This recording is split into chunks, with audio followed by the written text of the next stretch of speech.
Hi, Georgia. Welcome to the video. So today I want to talk about sort of queer representations in media, my opinions on it, hopefully in a way that will make me not sound like a hater and just it will be more constructive, I guess. So, obviously anything of media, the whole point is just to make money, so I think it's just difficult to then have some kind of like mainstream appeal that it has to sort of satisfy. Like for example, like these more teenage like coming of age things like Heartstopper or like Love Simon or whatever, like having them like hold hands in a carnival or things like that. A lot of queer people don't really have those exact experiences, and of course they address certain topics, but I think it's still like kind of formatted in this like idealistic sort of way that I feel like if they really want to dive into like some real queer experiences, it's going to alienate a lot of the straight people watching, or they'll just get uncomfortable with certain themes because they're not familiar with them, unless they like know a lot of queer people or whatever. So that's sort of where I'm coming from with this. I think it's a net good to have a lot of shows and a lot of movies like Bros or something being the first gay rom-com that's like in a big production, but it's just difficult to fully enjoy it because when I watch things like that, like sure I see my experience reflected, but it's still sort of in the format of these rom-coms that have been happening forever, like and of course it's probably part of the point is like it's supposed to kind of like still fit a certain mold, so obviously that it's probably intentional.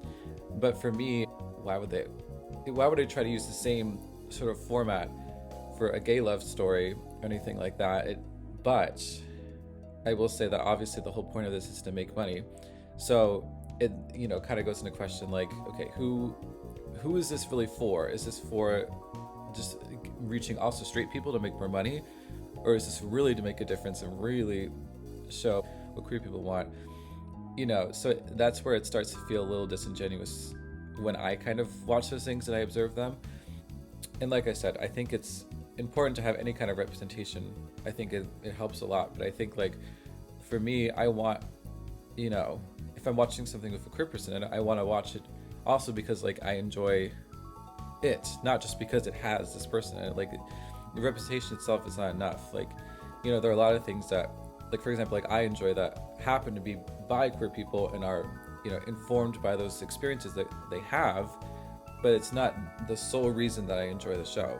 Like for example, I love the podcast and InfoWars. Like it's my absolute favorite thing I've ever watched ever. It's the only reason I've ever gone to Patreon, supported anybody, because it's just fucking hilarious. You know what I mean?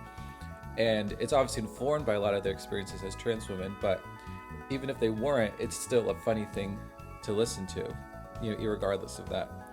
Another one is like obviously a lot of drag. I mean that kind of fits obviously a certain mold that like Drag Race has perpetuated. There are ways to represent our experiences that can appeal. Like obviously a lot of straight people like Drag Race and what drag queens and stuff. Like there's a way to do that in an authentic way, that's not kind of fitting the mold of like a stereotypical coming of age TV show, or it still feels like it's a little too Hallmark, like like kumbaya sort of things, and of course we don't perpetuate like like that gay people are always traumatized or anything like that, but it's just a difficult line we have to sort of tread. And obviously I'm not an expert, I'm whatever, like you can have your own opinions, I can have mine.